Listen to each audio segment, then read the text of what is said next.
Καλησπέρα, είμαι ο Χρήστος Κατσάνος, είμαι από την Ήπειρο και πριν κάποιο καιρό η ομάδα της Greenbox μαζί με τον Γιάννη τον Πανάγου με πήραν ένα τηλέφωνο και είπαν ότι κάνουν ένα συνέδριο το οποίο έχει σχέση με ιδέες και δράση. Και μου λέει: έχεις καμία καλή ιδέα? Και λέω: ναι, έχω το υδροπονικό θερμοκήπιο. Έχει προέρθει όμως από δράση τα τελευταία 17 χρόνια. Λέει: έλα λίγο για να το παρουσιάσεις. Οπότε ήρθα και εδώ για να παρουσιάσω μια ιδέα η οποία έχει αποδειχθεί στην πράξη και ίσως κάποιος ενδιαφερθεί, και ήρθα να ακούσω και τις επόμενες ιδέες, μήπως ενδιαφερθώ και επενδύσω και εγώ ή κάποια ομάδα άλλων ανθρώπων πάνω στην ιδέα. Υδροπονικό θερμοκήπιο, τι είναι αυτό? Θα ορίσουμε. Κάτι δεν πάει καλά?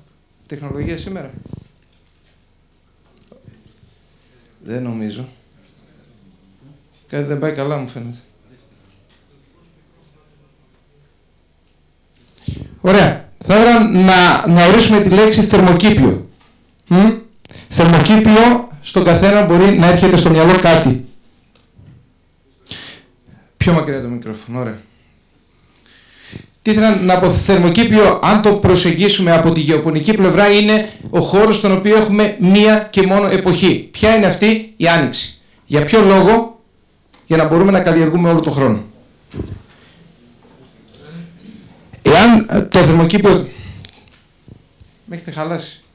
Εάν το θερμοκήπιο το προσεγγίσουμε από την άλλη πλευρά, είναι επιχειρηματικά τι είναι? Ανά τετραγωνικό μέτρο επενδύουμε πολλά χρήματα, ανά τετραγωνικό μέτρο μπορούμε να πάρουμε πολλά χρήματα. Άρα δεν μιλάμε για γεωργία και δεν μιλάμε για γεωργούς. Μιλάμε για μια προσπάθεια η οποία είναι βιοτεχνία μετά της βιομηχανίας. Πολύ χοντρικά να δώσω ένα νούμερο: 17,5 εκατομμύρια ευρώ τα 100 στρέμματα με 6 εκατομμύρια ευρώ τζίρο το χρόνο.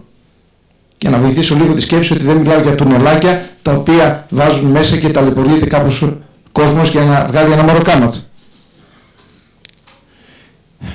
Θερμοκήπιο τι είναι? Εάν το δούμε από αυτή την κατεύθυνση, δεν είναι γεωργία, γιατί δεν ασχολείται με τον παραγωγό. Η κατεύθυνσή του είναι ο καταναλωτής, δηλαδή είναι το τρόφιμο. Οπότε πηγαίνουμε ανάποδα σε αυτή την επιχειρηματική ιδέα. Δεν μας ενδιαφέρει ο παραγωγός, ο οποίος πρέπει να επιβιώσει και να ζήσει, διότι θεωρούμε ότι ο παραγωγός είναι μέρος της αλυσίδας. Αλλά αυτός ο οποίος τον ζει είναι ένας. Και είναι ποιος? Ο καταναλωτής, δηλαδή ο ίδιος. Ο αδερφός του, ο ξαδερφός του, ο φίλος του, αυτός που είναι στην Αθήνα και τον δίνει. Άρα ξεκινάμε από εκεί. Ξεκινάμε από το ράφι. Αφού ξεκινάμε από το ράφι, θα πρέπει να πάμε για να το παράγουμε.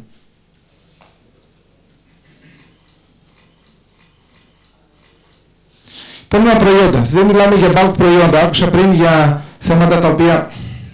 Λοιπόν, θα χαλάσω λίγο την παρουσίαση, γιατί εδώ θα χαλαστώ εγώ. Άφησε το κάτω, ας μην γραφτεί. Μιλάμε για ένα θερμοκήπιο, στον οποίο ξεκινάμε από τον καταναλωτή και ο καταναλωτής είναι στο ράφι, διατάζει και δεν είναι το σούπερ μάρκετ, είναι αυτός ο οποίος ψηφίζει κάθε μέρα. Ψηφίζει κάθε μέρα και τι κάνει? Αγοράζει το προϊόν. Του αρέσει, δεν του αρέσει. Δεν του αρέσει, ψήφισε αρνητικά. Του αρέσει, το ξαναπαίρνει. Αυτές είναι οι προϋποθέσεις μας. Επώνυμο προϊόν. Ανώνυμο προϊόν δεν έχει μέλλον.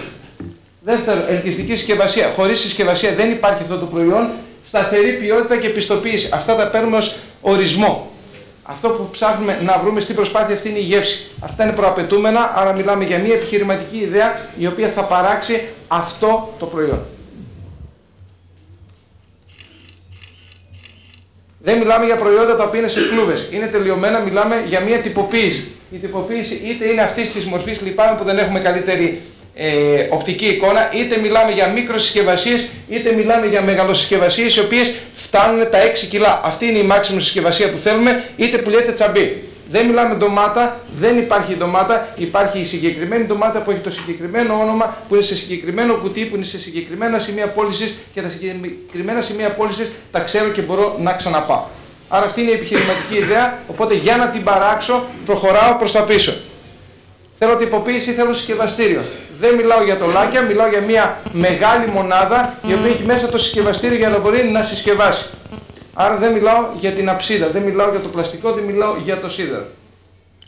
Άρα χρειαζόμαστε πιο κάτω. Πάμε για να το παράγουμε. Δεν μιλάμε για ντομάτα, μιλάμε αυτό το πραγματάκι.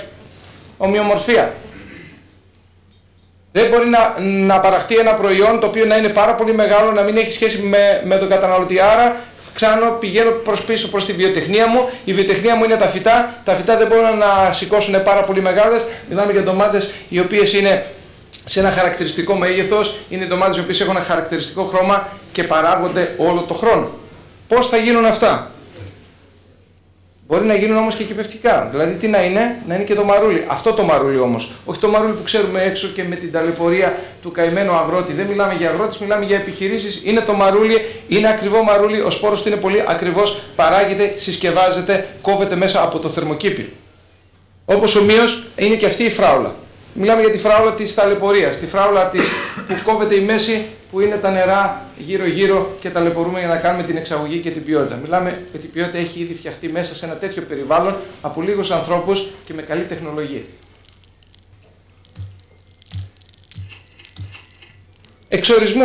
Εξορισμού. Ο καταναλωτής θέλει φυσικά προϊόντα. Εμείς εξορισμού του φτιάχνουμε αυτό. Αν μιλάμε για την ντομάτα ή για τη φράουλα ή για οτιδήποτε άλλο, πιπεριά, θα κάνουμε φυσική γονιμοποίηση. Για ποιο λόγο? Γιατί όχι ακριβώς γιατί το θέλει μόνο ο καταναλωτής, αλλά γιατί το θέλουμε και εμείς. Είναι πιο φθηνό. Είναι πιο σωστό, πιο γεμάτο και μας δίνει και την ομοιομορφία την οποία θέλουμε. Θα περίμενε να ακούσει κάποιος ή κάποιες συζητήσεις που είχαμε πριν ότι η όλη δυσκολία του εγχειρήματος ήταν το οικονομικό κομμάτι, δηλαδή οι χρηματοδοτήσεις, οι επενδύσεις κτλ. Βέβαια δεν είμαι και ο αρμόδιος να μιλήσω για το κομμάτι το επενδυτικό της επιχείρησης. Θα ήταν ενδεχομένως ο κύριος Στοικοδίδης αν ερχόταν.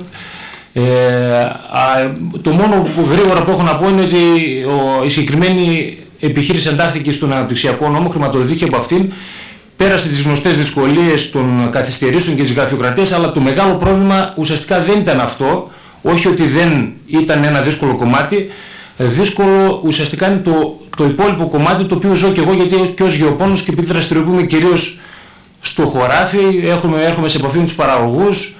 Μιλάω καθημερινά με αυτούς, προσπαθώ να τους κατευθύνω, να τους καθοδηγήσω, να τους βοηθήσω για να πετύχουμε τέλος πάντων όλοι μαζί αυτή την παραγωγή της ποιότητας σε ένα προϊόν που θεωρείται παραδοσιακό, θέλω να πιστεύω, για την Ελλάδα, εάν και ουσιαστικά κυρίως εισάγεται. Δεν ξέρω αν αυτό προκαλεί κάποια εντύπωση.